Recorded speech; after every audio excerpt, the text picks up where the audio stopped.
In the heart of a dusty village tucked somewhere between the golden savannas and the whispering forests of central Nigeria, lived a girl named Ijeoma. Her name meant safe journey, and maybe, just maybe, it was a name she would live up to in a way nobody expected. Ijeoma was known for two things, her kindness and her hair. Long, thick, black as the night sky and coiled like sleeping rivers, her hair danced on her back and shimmered under the sun like polished obsidian. Villagers would often whisper as she walked past, "That girl is destined for a palace." Mothers nudged their sons to stand straighter. Women half her age would drown themselves in oils and shea butter hoping to replicate her magic. But no one could. No one, especially not her stepmother. Ijeoma's mother had died during childbirth, and by the time she turned 6, her father had remarried a woman named Ngozi. At first, Ngozi smiled too much. She cooked large pots of stew, complimented Ijeoma's every move, and called her "my daughter," until the day Ijeoma began to bloom. At 14, the whispers in the village grew louder. Market women started calling Ijeoma princess. Strangers paused to stare at her grace. By 15, even the wives of elders dropped their voices in envy. And Ngozi grew cold. She would scold Ijeoma over nothing. A misplaced bowl. A missed curtsy. A spoonful of salt instead of sugar. Then, the punishments started.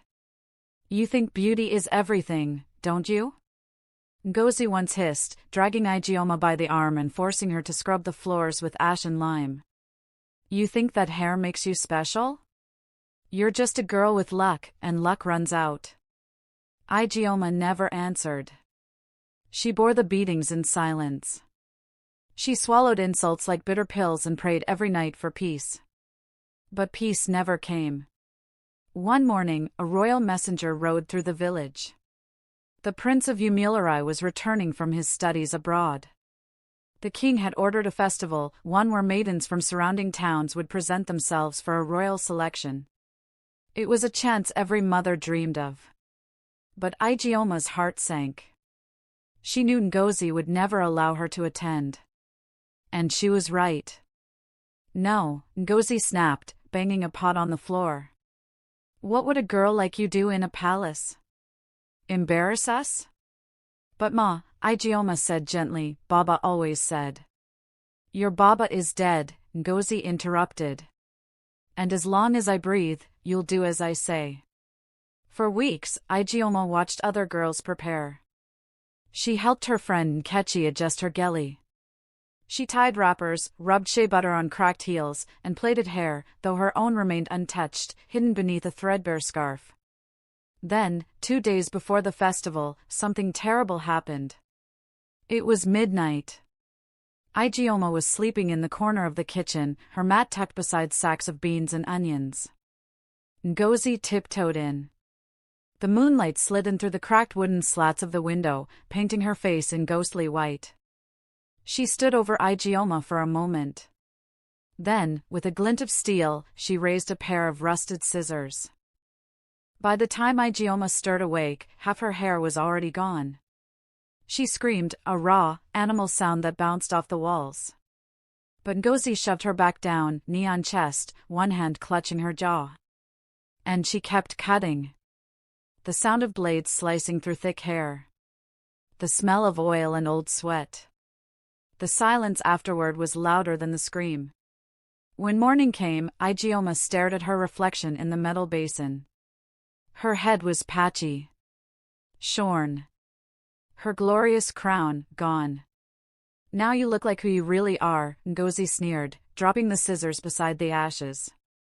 Ijeoma didn't leave her mat all day. Her fingers trembled every time they brushed her scalp. Villagers passed by the window, their laughter twisting like knives in her gut. She felt shame like a second skin. But then came a knock. A royal carriage. And a voice. "Ijeoma, daughter of the late Chikazi? The prince requests your presence." Ngozi froze. "What?" "No, she's sick, she can't." The guard raised a hand. "All maidens must appear." The prince was given a name. If she refuses, she will be brought by force. Ijeoma stared at them, wide-eyed. Her voice shook. But my hair. The guard smiled. The prince said he wishes to see their souls, not their shells. Hours later, Ijeoma stood in the palace courtyard. Hundreds of girls wore coral beads, lace wrappers, perfumed oils. They gleamed under the sun. She stood among them, bald, barefoot, and cloaked in a faded wrapper. People laughed. Some moved away. One girl whispered, "Did she come here to beg?" The prince stepped out. He was tall, poised. His dark eyes swept over the crowd, but paused when they landed on her.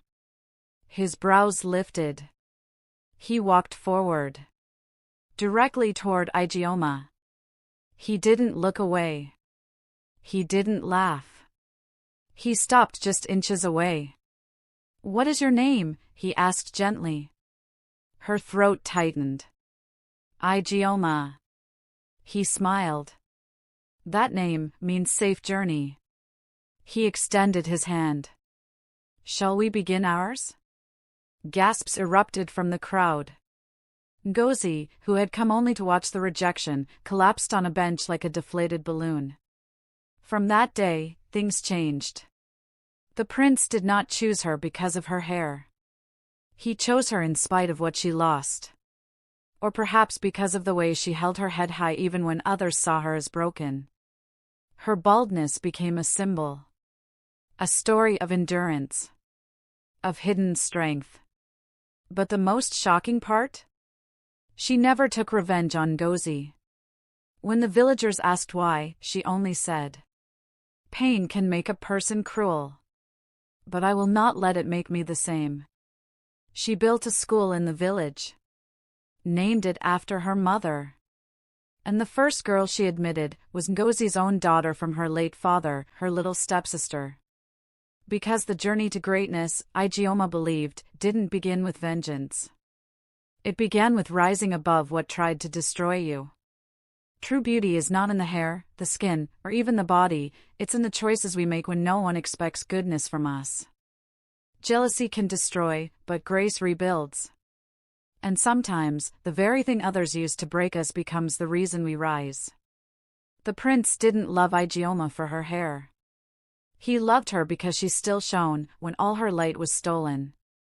The palace buzzed with whispers for days. Some called Ijeoma the bald princess, mocking her with curled lips and sideways glances. Others admired her boldness, whispering, she must have magic in her heart. The older women of the royal household watched her closely, expecting her to fail the palace etiquette tests. They waited for her to stumble, to be swallowed by the glittering halls and golden rules. But Ijeoma carried herself with quiet dignity. She did not try to outshine others, nor did she shrink to appease anyone. She listened more than she spoke. When asked about her past, she told only what was necessary. No pity stories. No bitterness. One afternoon, as she stood in the garden trimming hibiscus flowers for the queen's altar, a group of girls approached. "You think the prince chose you because you're special?" one sneered. "He just felt sorry for you." Ijeoma looked up, calm. "Maybe. But he didn't choose you." Silence. The girls left, and Ijeoma returned to her flowers, her bald head kissed by sunlight. Weeks later, a messenger arrived from her village. The scroll bore a royal seal. But when Ijeoma opened it, her hands shook. It was from Ngozi. "Forgive me," it read. "I acted from fear. Not fear of you, but fear of what you reminded me of. Once, I too had dreams. But life cut them away like scissors through silk. When I saw your beauty, your light, I saw all I had lost. And I hated you for it. But you never deserved that. If you can find space in your heart, I ask only for peace." Ijeoma read the letter 3 times. She could still hear the sound of scissors in the dark. Still feel the sting of shame. But instead of anger, she felt something heavier. Sadder. Pity. That evening, the prince found her on the palace balcony. "You've been quiet," he said, offering her a carved wooden comb. She smiled faintly. "Not much use for this now, is there?" He touched her bare scalp gently. "Hair grows back. But strength like yours? That's rare." She looked at him, really looked. "You didn't choose me because I was different, did you?" she asked. "No," he said. "I chose you because when life took everything from you, you still stood tall. That's what a queen does." She blinked, eyes moistening. And in that moment, beneath the wide African sky, a girl once stripped of her pride stood beside a man who saw her worth before the world ever did. The day of Ijeoma's crowning arrived with fanfare. Drums echoed through the city. Dancers painted in ochre and white twirled in circles as the smell of roasted goat and pepper soup filled the air. The people had gathered not just to witness a new princess, but to see the girl who defied shame, who entered the palace bald and unbowed, and still captured the prince's heart. Her royal wrapper was not the richest. Her ornaments, though fine, weren't the most elaborate. But when Ijeoma stepped into the courtyard, the crowd fell silent. Her head remained bare. Aunties gasped. She could have worn a wig. But Ijeoma had made her choice. She would stand before her people exactly as she was.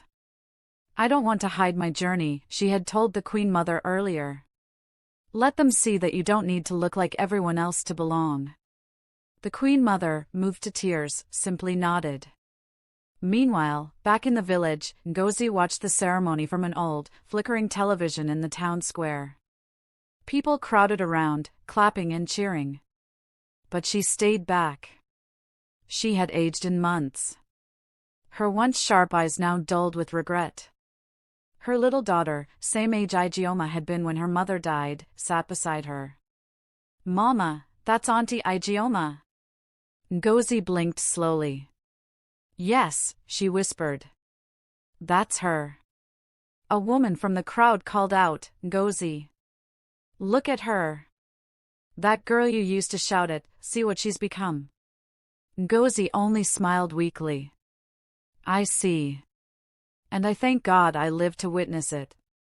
A few weeks after the crowning, Ijeoma made a quiet journey home. No royal procession. No loud fanfare. Just one simple carriage and a few guards. She stepped into her old house and knocked on Ngozi's door. The older woman opened it slowly, startled. Their eyes met. Ngozi dropped to her knees immediately. "Please, forgive me." But Ijeoma pulled her up. "I forgave you the day you wrote that letter." She looked around the compound, the same cracked walls, the same scent of dust and firewood. "I'm building a women's center," she said. "For girls like me. Like you once were. I want you to help run it." Ngozi's mouth fell open. "Me?" "Yes. You still have a voice. It's not too late to use it for something good." Ngozi broke down in tears. Because in that moment, she saw that the girl she once tried to break was now strong enough to lift others. And she had chosen to lift her too. Not every crown sits on perfect hair. Sometimes, the real royalty lies in forgiveness, in resilience, and in loving the parts of ourselves that others once tried to destroy.